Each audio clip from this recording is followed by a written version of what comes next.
नमो नमः। आज का टॉपिक है संस्कृत अनुवाद भाग 2। संस्कृत अनुवाद भाग 1 यदि आपने न देखी हो तो आई बटन में क्लिक करके देख सकते हैं। एक बार रिकॉल कराते हैं कि हमने उसमें संस्कृत अनुवाद के कुछ नियम आपको बताए थे। तो संस्कृत अनुवाद के 4 नियम बताए थे। नंबर 1 कर्ता व क्रिया, जिसमें कर्ता जिस पुरुष व वचन का होगा, क्रिया भी उसी पुरुष व वचन की आई थी। इसका हमने विस्तार से उस वीडियो में वर्णन किया है। नंबर 2 कारक व विभक्ति, कारक के अनुसार ही विभक्ति का प्रयोग करना चाहिए। तीसरा नियम बताया था कि विशेषण व विशेष, विशेषण जिस विभक्ति का होगा, विशेष भी उसी विभक्ति व लिंग का प्रयोग करना चाहिए। नंबर 4 लकार या काल, क्रिया के अनुसार ही उचित धातु का प्रयोग करना चाहिए। तो नंबर 1 नियम आपको हमने पिछली वीडियो में विस्तार से बताया। आपको बाकी के 3 नियम इस वीडियो में विस्तार से बताने की कोशिश करेंगे। नंबर 2 नियम कारक व विभक्ति। संस्कृत भाषा कारक प्रधान है, इसलिए इसमें प्रत्येक शब्द के बारे में यह जानना बहुत आवश्यक है कि वह किस कारक में प्रयुक्त हुआ है। जैसे फल गिरता है, अब इस वाक्य में फल क्या है? कर्ता कारक है। और जैसे कहे राम फल खाता है, तो इसमें फल क्या है? इस वाक्य में फल कर्म कारक है। फल से वृक्ष की शोभा है, ऐसे कहें तो इस वाक्य में फल क्या है? करण कारक है। फल से, फल के द्वारा, जो शब्द हिंदी में जिस कारक व जिस वचन में आया हो, उसका अनुवाद करते समय संस्कृत में भी उसी कारक और उसी वचन का प्रयोग किया जाता है। ठीक है, इतनी बात समझ में आई। अब आपको हम बताते हैं कारक, विभक्ति और उनके कुछ चिन्ह होते हैं। अनुवाद करने के लिए कारक और उनके चिन्हों को याद करना बहुत जरूरी है। बिना इसके याद किए हिंदी रूपों के स्थान पर संस्कृत रूप नहीं आप रख सकते। इसलिए इसकी कुछ एक तालिका है, उसको हम आपको बता रहे हैं, इसको अच्छे से आप याद कर लीजिए। एक बार हम आपको इसको पढ़ के बताते हैं। जैसे कारक होते हैं हमारे 7 कारक हैं, होते तो 8 हैं, लेकिन 8वें कारक को प्रथम कारक में ही जोड़ लेते हैं, तो इसलिए हमारे पूरे 7 कारक हैं और 7 विभक्तियां भी हैं और इनके 7 कारक चिन्ह हैं।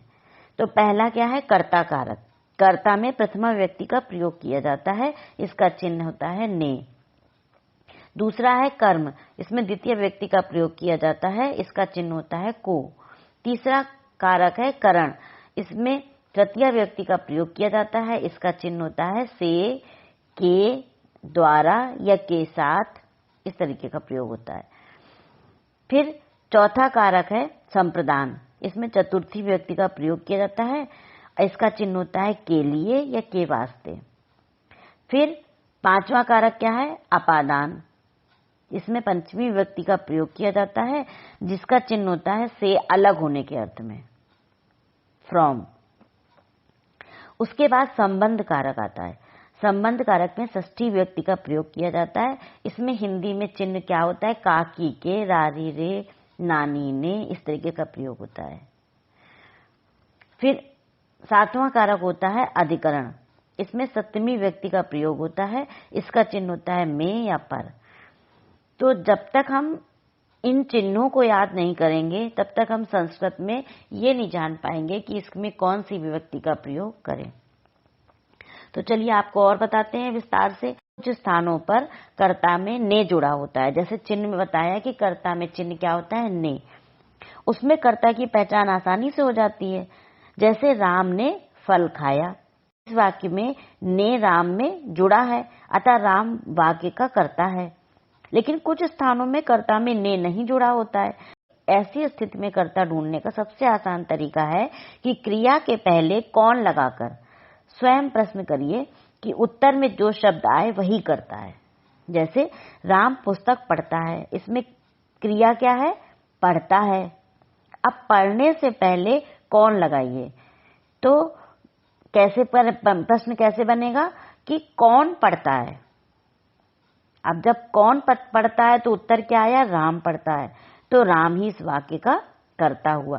जहां ने लगा हो वहां तो बहुत आसान होता है कर्ता ढूंढना, लेकिन जहां कहीं पर भी से ने नहीं लगा है, तो आप क्रिया से पहले कौन लगा दीजिए, जो उत्तर आए वही करता है।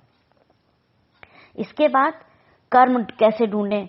कुछ स्थानों पर कर्म में को लगा होता है, जैसे हमने आपको चिन्ह में बताया कि कर्म का चिन्ह क्या है, को। तो कुछ स्थानों में तो को लगा होता है, जैसे राम ने श्याम को देखा, इसकी तो पहचान आसानी से हो जाएगी। इस वाक्य में श्याम क्या है, कर्म है, क्योंकि इसमें को चिन्ह लगा है। लेकिन कुछ स्थानों पर कर्म में को नहीं जुड़ा होता है।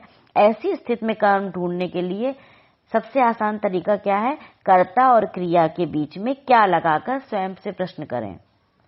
उत्तर में जो शब्द आए वही कर्म है। जैसे राम पुस्तक पढ़ता है। अब इस वाक्य में राम करता है और पढ़ता है क्रिया है। पढ़ना क्या है, क्रिया है। तो राम और पढ़ता है के बीच में क्या लगाइए, और जो उत्तर आएगा वही कर्म होगा। जैसे राम पढ़ता है, राम क्या पढ़ता है। अब हमने बीच में क्या लगाया तो उत्तर क्या आएगा, राम पुस्तक पढ़ता है। तो जो पुस्तक आया है यही हमारा कर्म है। तो कर्ता और कर्म में कभी कभी चिन्ह लगा होता है और कभी कभी चिन्ह नहीं लगा होता है। तो उसको ढूंढने के लिए हमने आपको आसान तरीका बताया। कर्ता और कर्म की पहचान हो जाने के बाद अन्य कारकों को पहचानने में कोई परेशानी नहीं होती है, क्योंकि उसमें चिन्हों का स्पष्ट प्रयोग होता है। जैसे राम पुस्तक से पढ़ता है, राम मोहन के लिए पुस्तक देता है। अब के लिए आ गया, देखिए। जैसे फल वृक्ष से गिरता है, राम मोहन का भाई है, राम घर में है। इन वाक्यों में जैसे पुस्तक से में करण कारक है, मोहन के लिए में संप्रदान कारक है, वृक्ष से अपादान कारक है, अलग होने के लिए अर्थ में है, मोहन का संबंध कारक है, और घर में अधिकरण कारक का प्रयोग हुआ है। इसलिए अनुवाद करते समय इनके रूप अलग अलग कारकों में रखे जाएंगे। तो आपको कारक और विभक्ति का प्रयोग हमने अच्छी तरीके से बताया। अब आपको इसके कुछ उदाहरण बताते हैं। जैसे राम पुस्तक पढ़ता है, इसका संस्कृत कैसे लिखेंगे। अब रामः पुस्तकम पठति। अब बताइए इसमें पुस्तकम क्यों आया। रामः क्या है, कर्ता है। हमें पता है कर्ता में प्रथमा व्यक्ति आती है, और कर्म क्या है, पुस्तक है। तो हमने चिन्हों के अनुसार हमने देखा कि कर्म में द्वितीय विभक्ति आती है, तो हमने क्या लगाया, पुस्तकम द्वितीय विभक्ति लगाई। और फिर क्रिया क्या है, कर्ता के अनुसार आएगी, और लट लकार का है इसलिए इसमें पठती आएगा। समझ में आ रहा है आपको। इतना आसान अनुवाद करना आपको हम बताएंगे कि मिनटों में आप आसान अनुवाद कर लिया करेंगे। तो राम पुस्तक पढ़ता है, रामा पुस्तकम पठति। राम श्याम को देखता है, तो राम श्याम को। अब इसमें देखिए को आया है ना, तो कर्म कौन है, श्याम है। तो उस कर्म में द्वितीय विभक्ति का प्रयोग करेंगे। तो रामः श्यामम पश्यति। राम पुस्तक से पढ़ता है, से मतलब पुस्तक के द्वारा। तो इसमें हम क्या लगाएंगे, करण लगाएंगे। कारक कौन सा लगाएंगे, करण। और करण कारक में तृतीय व्यक्ति का प्रयोग होता है। तो रामः पुस्तकेन पठति, तृतीय विभक्ति आएगी पुस्तकेन। देखिए आपको शब्द रूप और धातु रूप तो याद करने पड़ेंगे। अनुवाद करने के लिए ये बहुत इंपॉर्टेंट चीज है कि आपको शब्द रूप और धातु रूप याद होने ही चाहिए। राम मोहन के लिए पुस्तक देता है, तो रामः मोहनाय पुस्तकम ददाति। ठीक है, आगे देखिए राम वृक्ष से गिरता है, तो इसमें वृक्ष से अलग होने के अर्थ में है। तो इसमें कौन सी विभक्ति है, पंचमी विभक्ति है। अपादान कारक है, पंचमी विभक्ति है। तो क्या लिखेंगे, रामः वृक्षात् पतति। राम वृक्ष से गिरता है। जैसे राम मोहन का भाई है।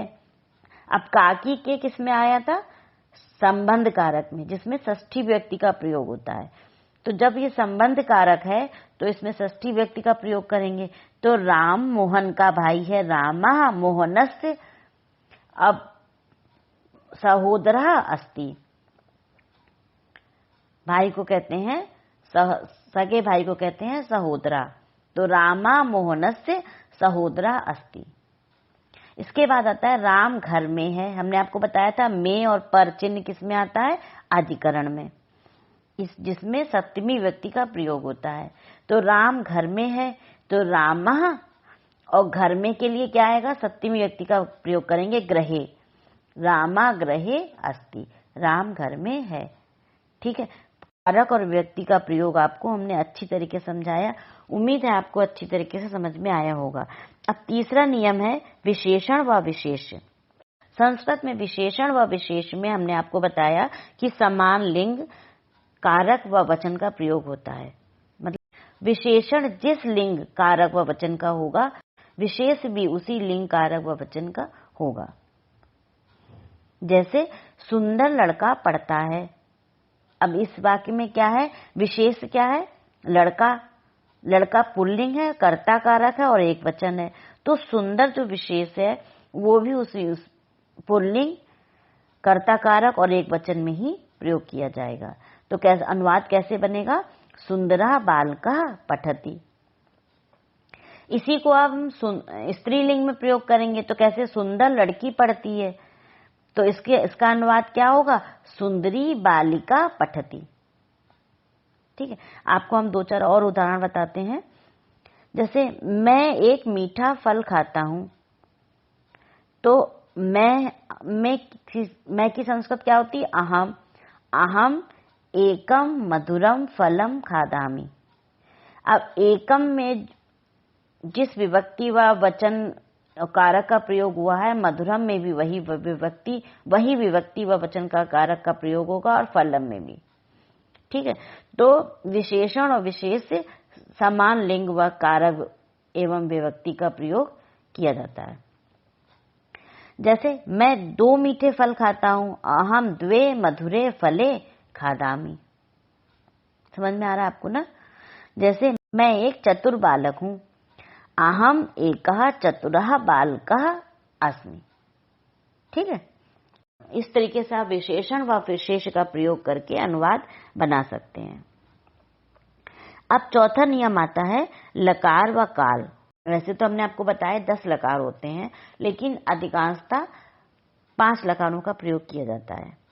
हमने पिछली वीडियो में आपको लट लकार का प्रयोग बताया था, फिर भी हम लट लकार के कुछ वाक्य प्रैक्टिस के तौर पर बताते हैं। जैसे राम हंसता है, रामा हसति। रमा खेलती है तो रमा क्रीडति। 2 छात्र पढ़ते हैं, छात्रो पठता। इस तरीके से लट लकार का प्रयोग करके अनुवाद, संस्कृत में अनुवाद बनाए जाते हैं। हम आपको कारक के साथ लकारों का प्रयोग करना बताएंगे। जैसे कर्ता कारक, सबसे पहले कर्ता कारक लट लकार लेते हैं। जैसे मैं खाता हूं, इसमें क्या है? कर्ता क्या है? अहम भक्ष्यामि।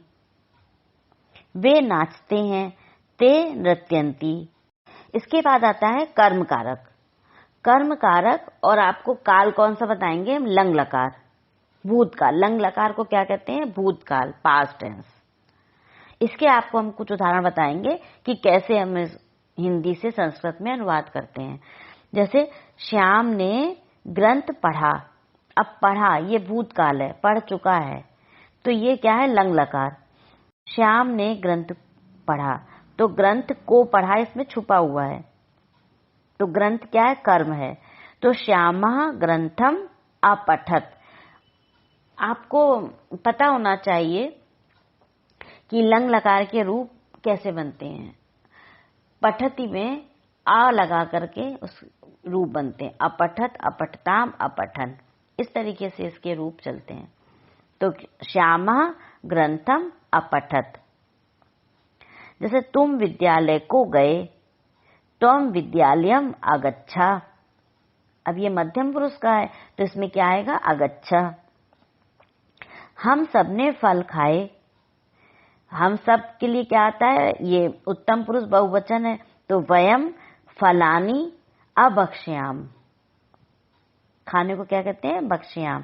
तो इसमें भूत लंग लकार में क्या आएगा? अभक्ष्याम। ठीक है, तुम दोनों ने प्रश्न पूछा, युवाम प्रश्नम अप्रक्षतम। वह अध्ययन करता था, तो क्या आएगा? सा अध्ययनम अकरोत।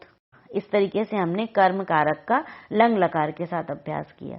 अब तीसरा अभ्यास क्या आता है, करण कारक का लृट लकार के साथ अभ्यास करेंगे। लृट लकार क्या होता है, फ्यूचर टेंस, भविष्य काल। इसके रूप कैसे बनते हैं, पठिष्यति, पठिष्यता, पठिष्यन्ति, इस तरीके से इसके रूप बनते हैं। तो चलिए कुछ प्रैक्टिस के तौर पर कुछ अनुवाद करते हैं। करण कारक में आपने चिन्ह याद किया होगा, से या द्वारा के अर्थ में होता है। पहला सेंटेंस क्या है, वह विमान से प्रयाग जाएगा। तो वह किसके द्वारा प्रयाग जाएगा, विमान के द्वारा, विमान से। तो इसमें क्या, कौन सी व्यक्ति आएगी, तृतीया विभक्ति का प्रयोग होगा। वह का की संस्कृत क्या है, साह। विमान से तृतीय व्यक्ति लगाएंगे तो विमानेन। प्रयाग में के लिए क्या आएगा, प्रयागम गमिष्यति, जाएगा। मैं नाक से फूल सूंघूंगा, तो अहम नासिकया पुष्पम घ्रास्यामि। लड़के गेंद से खेलेंगे, तो लड़के बहुत सारे हैं तो क्या लिखेंगे, बालकः कंदुकेन क्रीडिष्यन्ति। अब इसमें बहुवचन आएगा, क्रीडिष्यन्ति आएगा। किसान हल से खेत जोतेगा, कृषका हलेन क्षेत्रम कर्ष्यति। अब चौथा अभ्यास क्या है, संप्रदान कारक। संप्रदान कारक में चतुर्थी विभक्ति का प्रयोग होता है। इसका चिन्ह क्या होता है, के लिए। तो इसके जितने भी हिंदी में सेंटेंस होंगे उसमें के लिए लगा होगा। तो जहां के लिए लगा हो आप समझ जाइए ये कौन सा कारक है, संप्रदान कारक है। संप्रदान कारक है तो विभक्ति कौन सी लगानी पड़ेगी, चतुर्थी विभक्ति लगानी पड़ेगी। और हम अब कौन से लकार में पहुंचे हैं, लोट लकार में। हमने आपको लट लकार बताया, फिर उसके बाद हमने आपको लंग लकार बताया, पास्ट टेंस, फिर लट लकार बताया, फ्यूचर टेंस। अब आपको हम चौथा लकार बताते हैं, लोट लकार। लोट लकार आज्ञा अर्थ में होता है।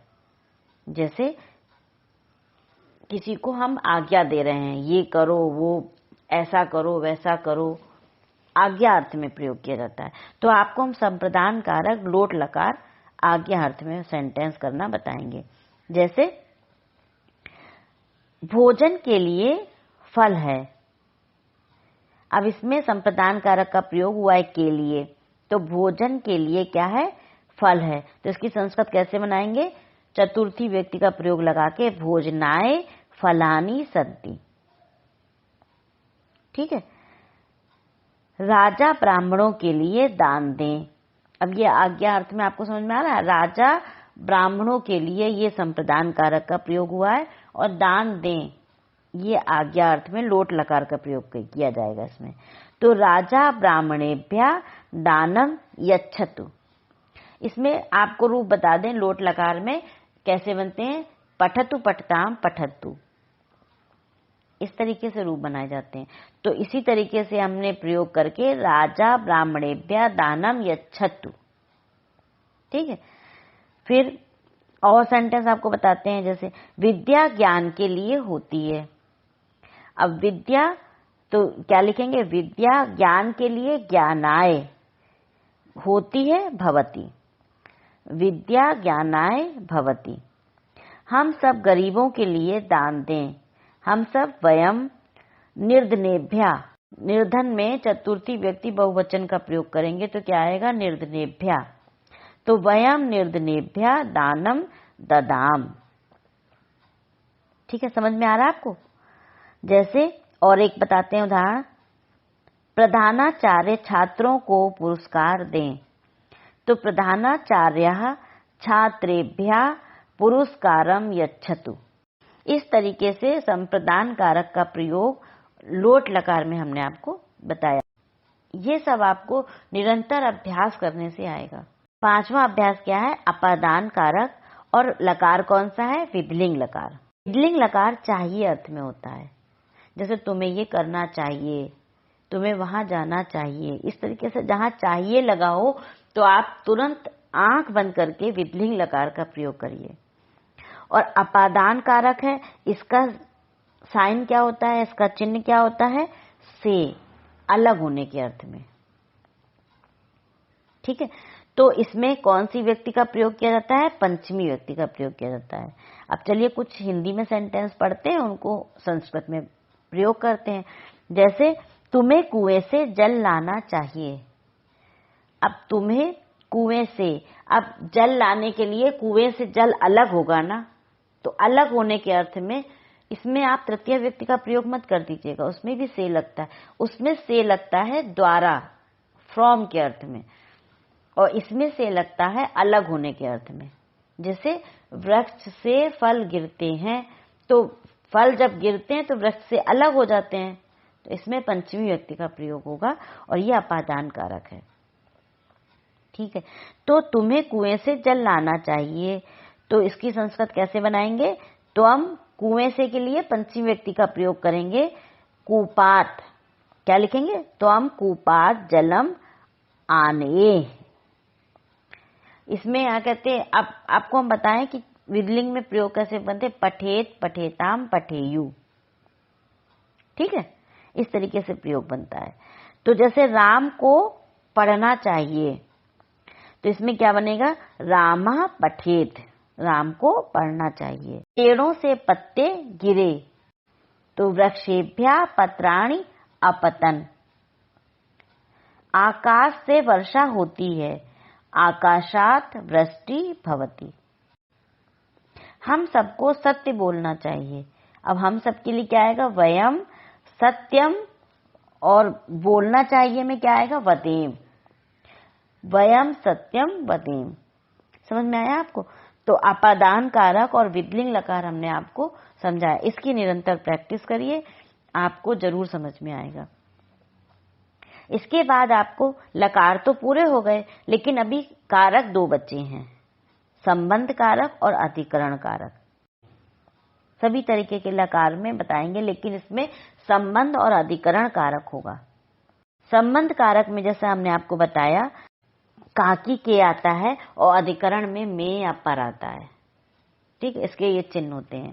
जैसे हम नदी के जल में स्नान करते हैं, तो हम वयम नदी के, तो नद्यः षष्ठी व्यक्ति का प्रयोग हुआ। नद्यः जले स्नानम कुर्मा, वयम नद्यः जले स्नानम कुर्मा। गायों का दूध बच्चों के लिए है, तो गायों का धेनुनाम दुग्धम शिशुभ्यः अस्ति, धेनुनाम दुग्धम शिशुभ्यः अस्ति। और बताते हैं, मैं राम के घर में रहता हूं। अब इसमें कौन सा कारक है? संबंध कारक है, और इसमें षष्ठी व्यक्ति का प्रयोग होगा। तो मैं अहम राम के, तो रामस्य घर में गृहे रहता हूं, वसामी, क्योंकि उत्तम पुरुष है तो वसामी आएगा। मैं राम के घर में रहता हूं। जैसे किसान खेत में परिश्रम करता है, तो किसान कृषकः खेत में। अब इसमें कौन सी व्यक्ति आएगी? सप्तमी व्यक्ति का प्रयोग हुआ, क्योंकि में है, अधिकरण कारक है। तो क्षेत्रे परिश्रमम करोति। हमारे विद्यालय में उत्सव होगा, तो कैसे बनाएंगे? अस्माकं विद्यालये उत्सवा भविष्यति। वन में दिलीप ने गाय की सेवा की, तो वने दिलीपः धेनो सेवाम अकरोत्।